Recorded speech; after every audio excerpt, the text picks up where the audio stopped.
Assalamualaikum warahmatullahi wabarakatuh. Selamat malam dan salam sejahtera bagi kita semua. Bapak Ibu guru hebat seluruh Indonesia, berjumpa lagi dengan saya Supiani pada pelatihan online membuat laporan karya inovatif bidang seni. Oke Bapak Ibu, jadi kita pada pertemuan keempat, yaitu topiknya adalah membuat laporan karya inovatif.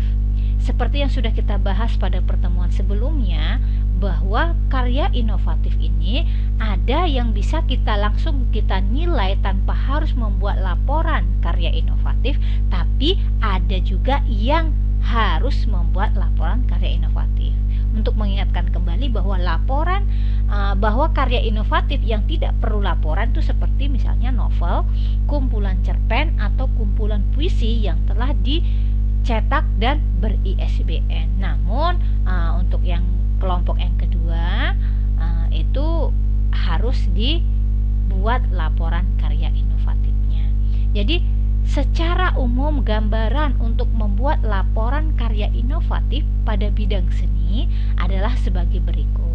Yang pertama, kita harus punya sampel depan atau cover, biasalah berisi tentang judul karya kita apa, misalnya patung apa, atau desain poster apa, atau laporan karya inovatif pementasan drama ini, misalnya seperti itu.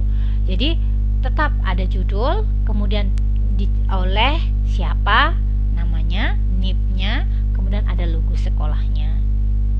Setelah itu, setelah ada cover, ada kata pengantar, ya biasa kata pengantar, puji syukur kehadirat Allah Subhanahu wa taala dan seterusnya, ucapan terima kasih dan lain sebagainya. Itu biasa. Kemudian daftar isi, ya seperti biasa daftar isi ada kemudian ada bab 1. Bab 1 ini seperti penulisan-penulisan yang lain, makalah-makalah seperti biasa berisi latar belakang. Apa sih yang melatar belakang kita membuat karya inovatif ini? Untuk apa sih? Apa sih tujuannya? Apa maknanya? Itu disitulah di pendahuluan. Kemudian di bagian kedua, yaitu bagian refleksi proses kreatif atau penciptaannya. Jadi di bagian 2 ini kita menceritakan proses pembuatannya itu tadi. Ada yang kita sebutkan bahan kita membuat itu dari apa, bahannya, alatnya apa saja, ukurannya berapa, lama pengerjaannya. Kemudian kita ceritakan proses penciptaannya itu dari sebelum sampai jadi. Nah, itu. Jadi selain kita ceritakan secara deskriptif, kita juga harus tampilkan dengan foto-foto atau rekaman audiovisualnya. Tinggal kita misalnya ada rekamannya, kita tinggal tempelkan linknya, misalnya seperti itu. Kemudian deskriptif kegiatan, publikasinya. Tidak hanya kita menceritakan proses pembuatannya, tapi kita harus menceritakan bagaimana proses publikasi atau pamerannya, karena karya inovatif yang dinilai yang sudah dipublikasi. Jadi bisa diceritakan kita buat pameran, atau kita ceritakan bagaimana pertunjukan, misalnya kalau di sekolah-sekolah yang bonafit waktu perpisahan itu kan biasanya ada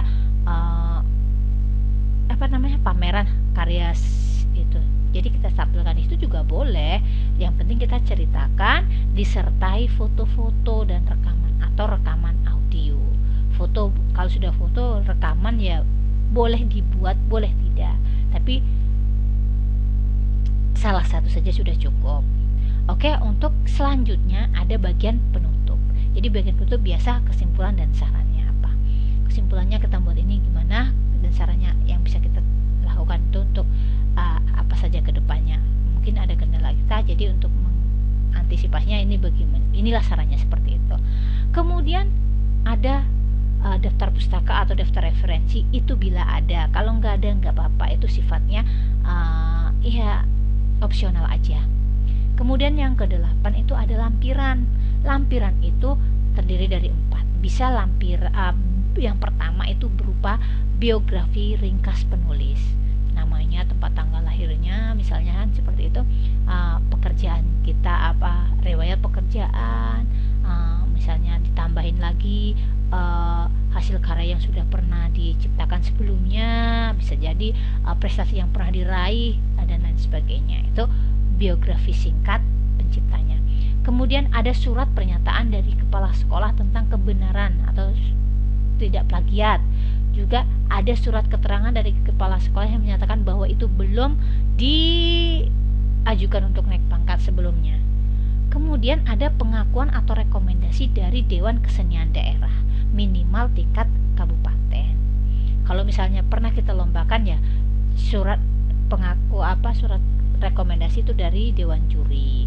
Kemudian bukti lain, misalnya